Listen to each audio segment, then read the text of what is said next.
Alright. Welcome back to Nick Lenz's Comic Corner, Classic Less Known Classics. This is episode number 3317, Doubleshot 3211. Got two Marvel trades for you. Been a bit into Marvel trades, but here we go. First we have Silver Surfer Rebirth. Yes. This is written by Ron Marz, art by Rob Lim. Set during Ron Marz's run. When? Don't know. This is I believe it's a 5-issue limited series. Yes. So, by the way, also the covers themselves are a clear nod to the early to mid-90s run. So, we then open up with a captain of the Kree fleet, a captain of a Kree ship, who acts like he's... It seems like he's acting like Captain Kirk, but he's sitting in that chair of his. So... They come across basically, and they're basically in front of a freaking black hole. And then Gen-Vell shows up to save them. Yes, Gen-Vell, the son of Captain Mar-Vell. And here's another clear nod to 90s comics with the recap thing, and I thought it was really cool. They did that, and yeah. So he basically brings in the black hole. There's a mention about Galactus, and then Gen-Vell turns into Captain Mar-Vell.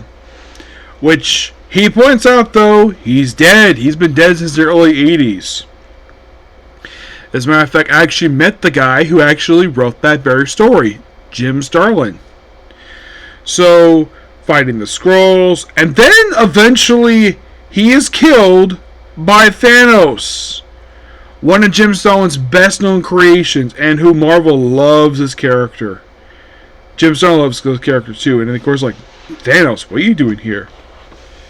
Like, are we assuming this is set before his resurrection, which led into the events of Infinity Gauntlet? Yeah, and then of course there's a nod to the Infinity Gauntlet where he smashes through some border, and then come across Thanos' home from the Infinity Gauntlet / Infinity War story, the ending of that one. Yep. It's almost like Rob Lim is like mentioned the whole thing of the Infinity Gems. It's like this is his love letter to basically what Jim Starlin did back in the 90s. And Thanos on his chair, and of course they witness stuff, and of course come across Galactus, and then all of a sudden we have this one person, like one reality away, and it's frickin' Jack of Hearts. Yes. Then we have a recap of basically Norman's backstory where Galactus shows up at his home planet, which oddly enough, for some reason, like in present day, he has more covering for him than he did in the past.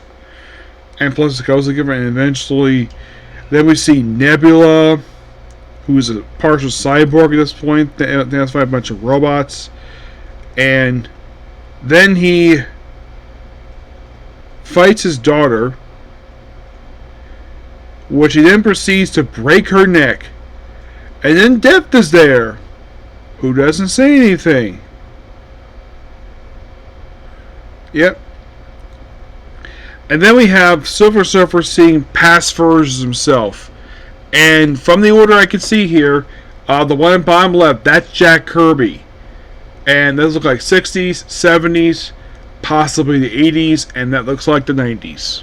Really cool, the fact they did this. And a lot of this, and then we have this new character named Tyrant, and we lead into the penultimate issue where we have various different Silver Surfers pop up here.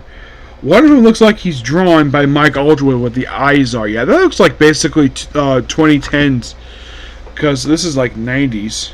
So, I thought this was so cool seeing this. Like, if you're a fan of Silver Surfer, you would love seeing the way these characters look here.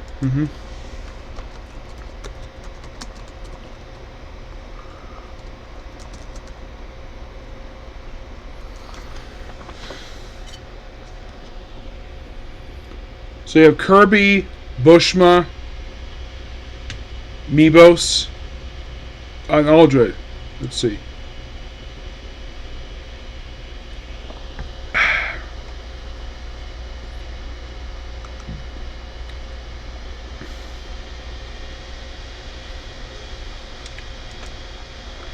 Bushma, let's see, John Bushma. Must be from the 80s, I think. And supposedly Jack of Hearts dies here, but oh, don't worry, he's still very much alive in present day. Mycologist from the 2010s, Mebos.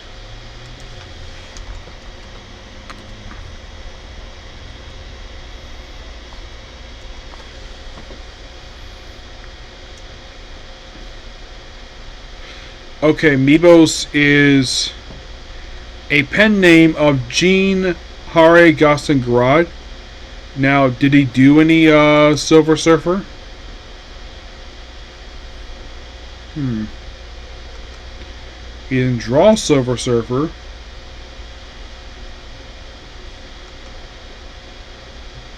Maybe he inked it?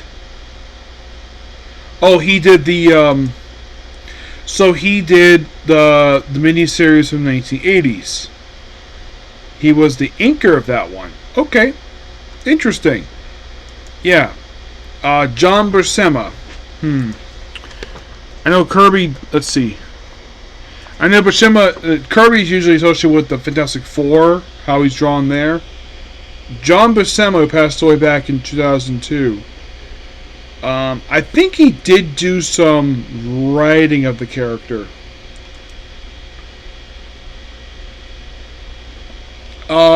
He did do Silver Surfer Judgment. He wrote that one. Let's see. Where did he draw the character of Silver Surfer? Well, let's see. Oh, he was the artist for the... he did one issue of the original volume of Silver Surfer. And he also did the... let's see, not that one there. So yeah, he was the artist of the original volume for Silver Surfer. But this is so cool seeing this.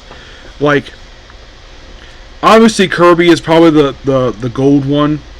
It's like, seeing these four surfers here, it's so amazing. So yeah, all these past versions of him, spawned by Jack Kirby, John Buscema, Mebos, and Mike Aldred.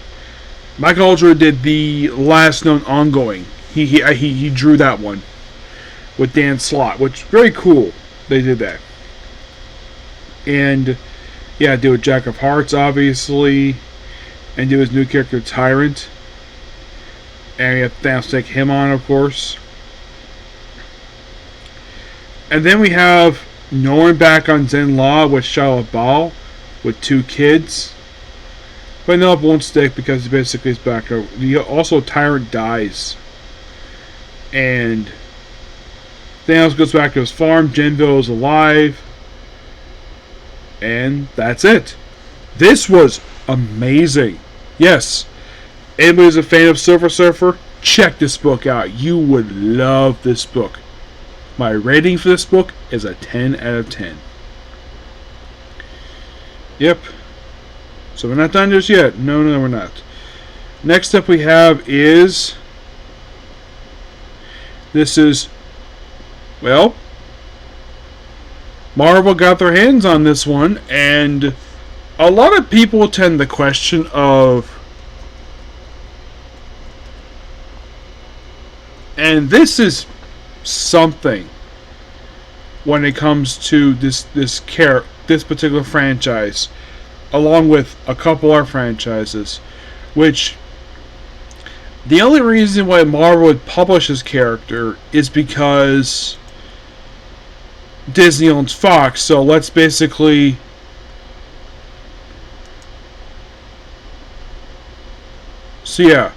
let's have this 6-issue run, which was an ongoing series that was relaunched after 6 issues. Yes, 6 issues. In a storyline known as Day of the Hunter. What book is this, you might ask?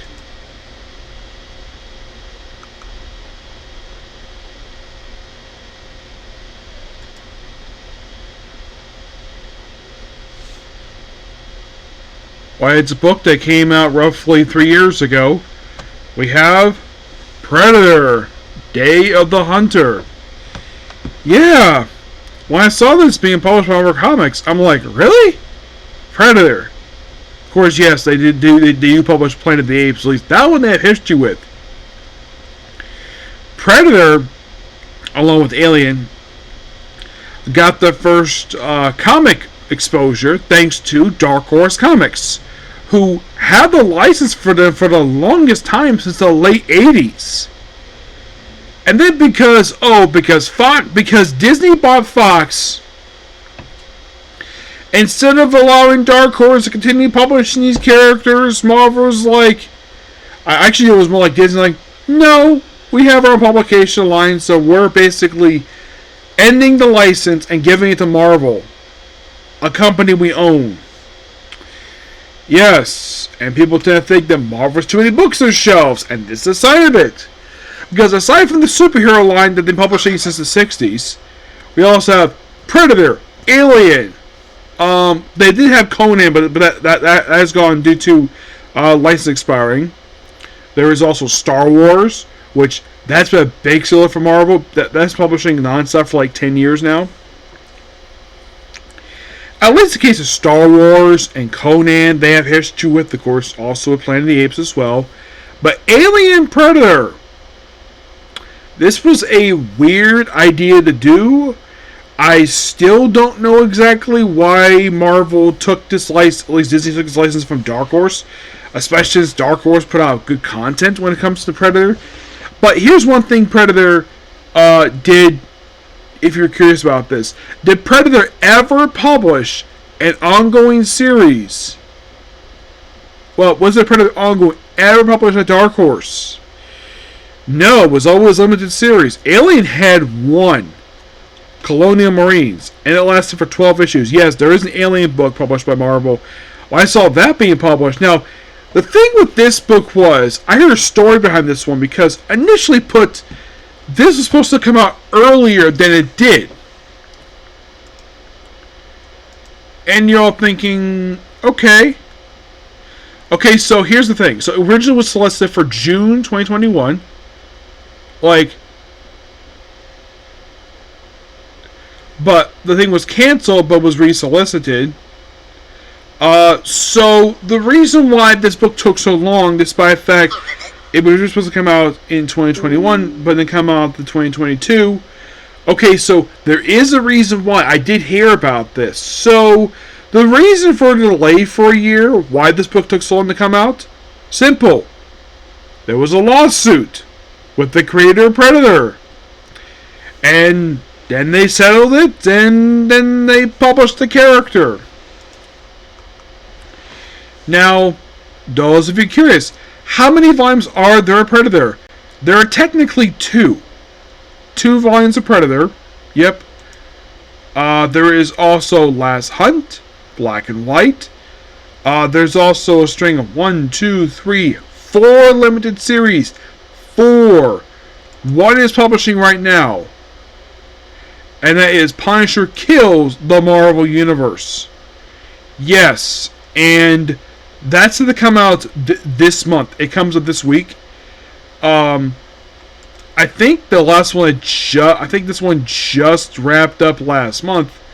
That being Predator versus Spider-Man. It's like, I'm guessing at this, probably after Last Hunt wrapped up, or at least in between Volume 2 and Last Hunt, they put out Predator vs. Wolverine, Predator vs. Black Panther, and Predator vs. Spider-Man. So you can say Marvel's done a little bit with the character, not a lot. In of course, 2 volumes. Now, like, you probably think, okay, how many issues has Predator published under Marvel Comics? 15, 19, 23.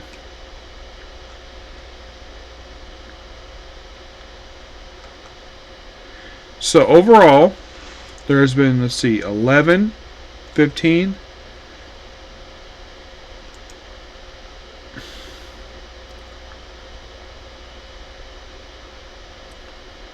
16,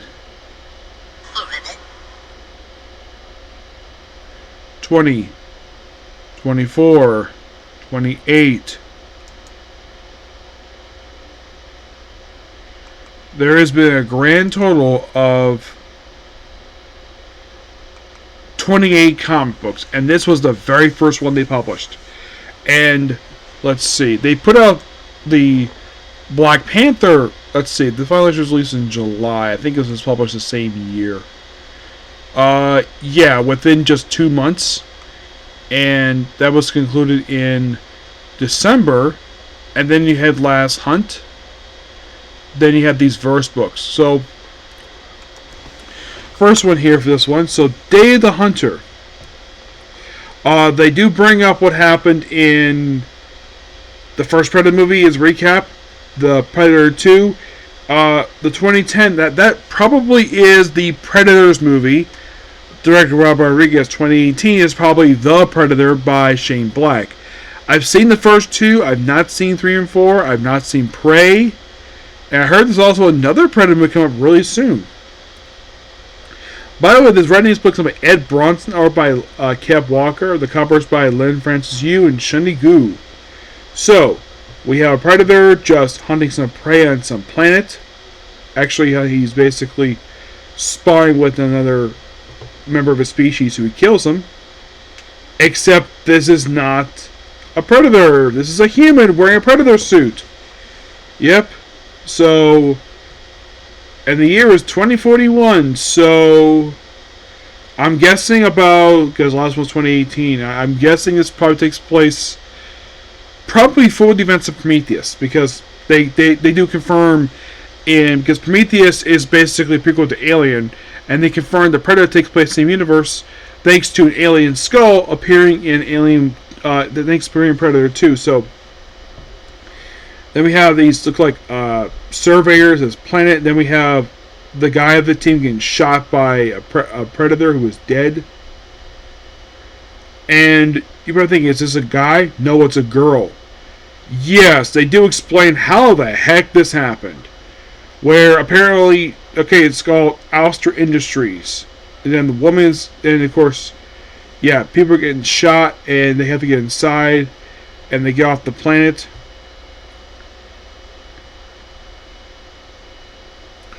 Yeah, so they explain this woman just went with the Predators and they apparently don't trust her because she's not one of them. So she has to basically fight for survival.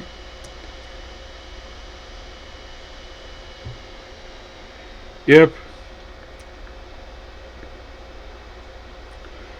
And so she kind of has to become a Predator for reasons. They go on the icy planet, kill something to survive, and then she has a nightmare where she becomes one of them.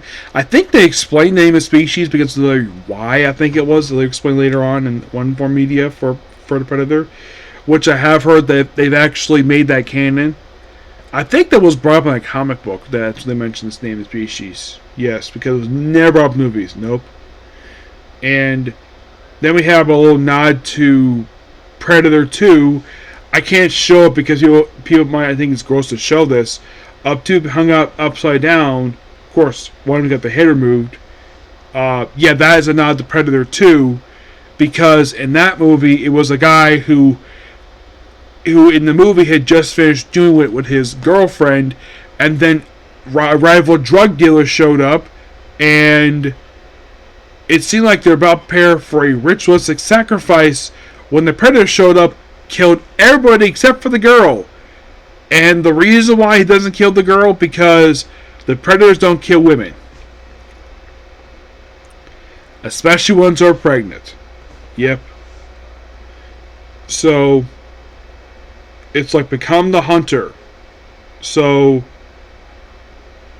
yeah, a lot of this book is basically her just not exactly working with the Predators. It's just her being one and had to wear a uniform, wanted just to survive.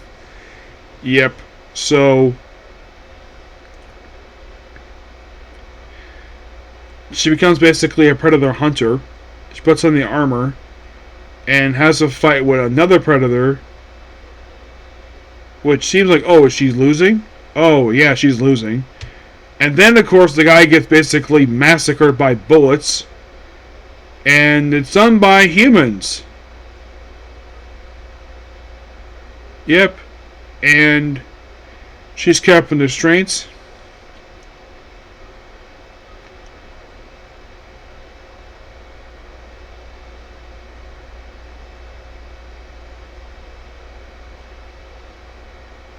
So apparently they lost contact with this crew in 2041. They think that she killed them, but nope, she did not kill them. She just killed a predator. Apparently she was killing predators all this time and basically wearing their armors, keeping their helmet masks as trophies.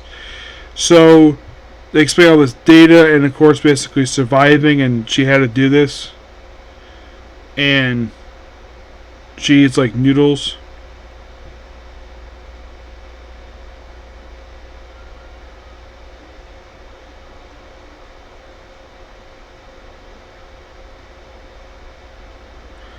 Open the door and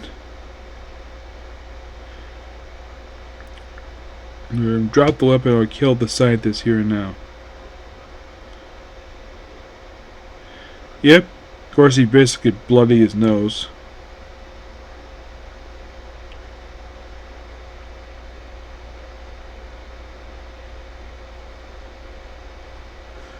Egg Company wants her alive.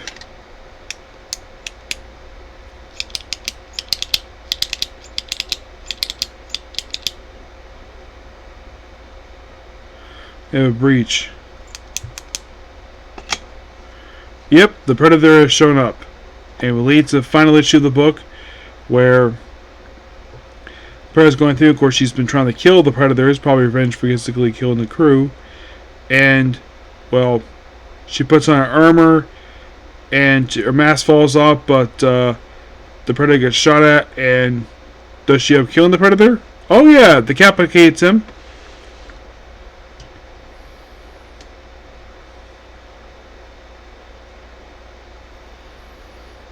And he's gonna basically she's going to kill them all. Really interesting book. I do kind of like this one. Yep.